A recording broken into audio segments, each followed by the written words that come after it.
Hi, I'm Tony Kay. Welcome to the Economic View. I'm joined as always by Evan Lucas, our market strategist. Hello, Tony. How are you? Yeah, very well. Now, I wanted to talk about this week. The main thing on everyone's mind was not the AFL, not the NRL. You sure about that? Well, maybe possibly not. for Maybe some, not. Yes. but the RBA. But the RBA. Another acronym. Yep.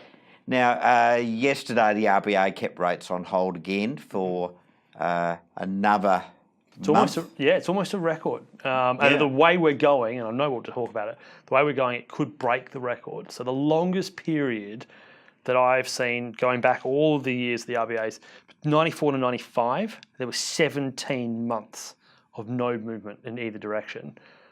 Admittedly, the difference between then and now is that rates were sitting at 7.25%.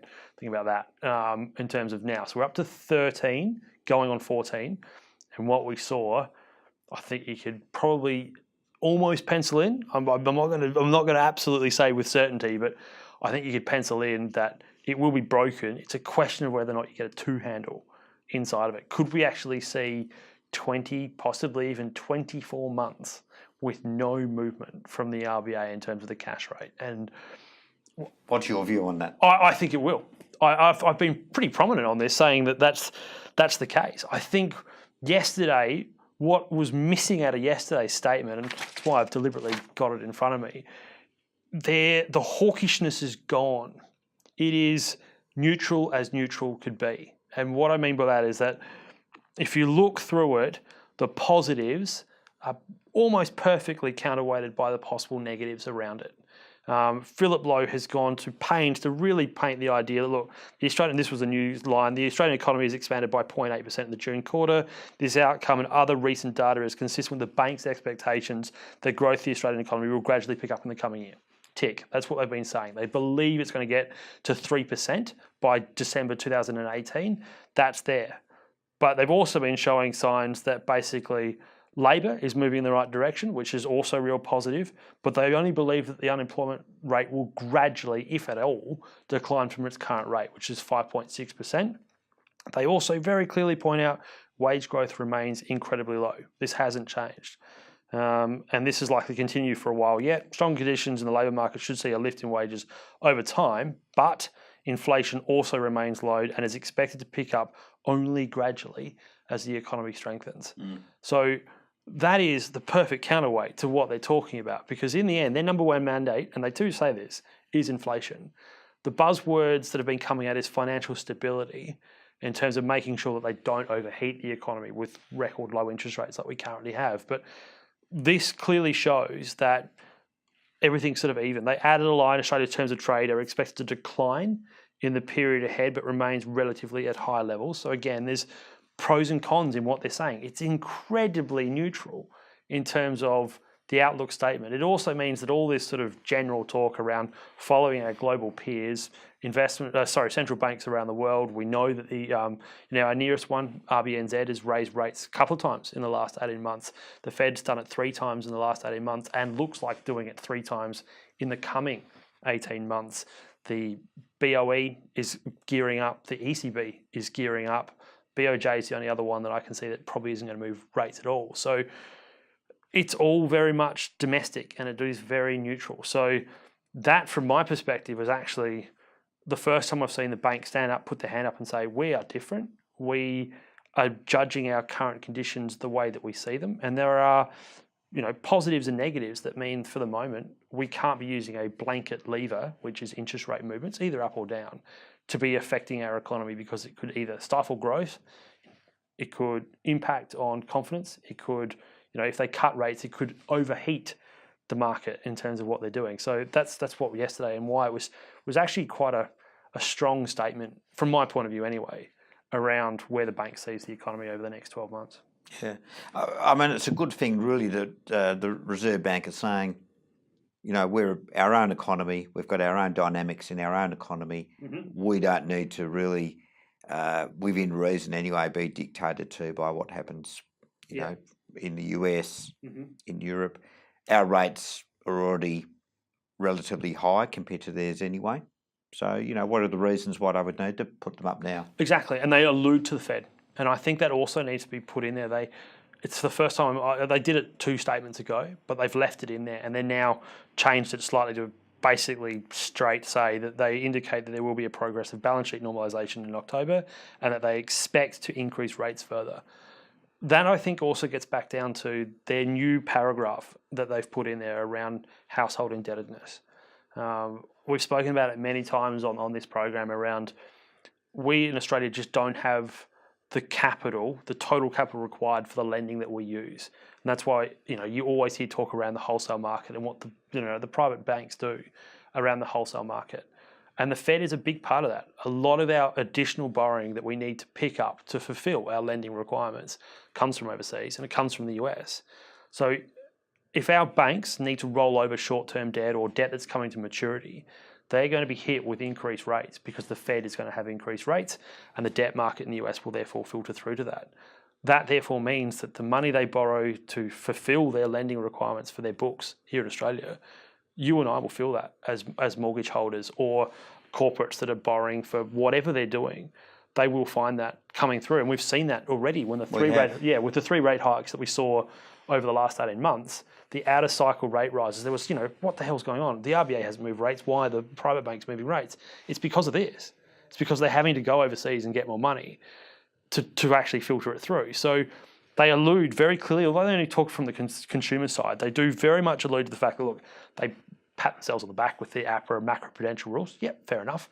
But investor lending and interest-only lending has curbed. That is because the big 4 banks have put the brakes on it by increasing rates on that side of the market. So that's, again, why I can see from this statement, the RBA saying we're probably out of the market, and organic market forces are going to just hold the line where we want it to be. And that's what I took out of that as well. Yeah. I mean, there's no doubt about it. I've already seen it with my own loans. They've been going up over time. The banks have been passing that on, and they'll continue to do that. Yeah. And I think also getting slightly away from the RBA, apologies, Tony, but what they're also talking about is that they're also very much alluding to managing their own book. So the bad and doubtful debt cycle at the banks is down near record lows. And they're very aware that particularly somebody like Westpac, who had almost 50% of their residential loans as interest only, the risk is large to that, to having an interest only loan basically just ticking over, paying no off principal.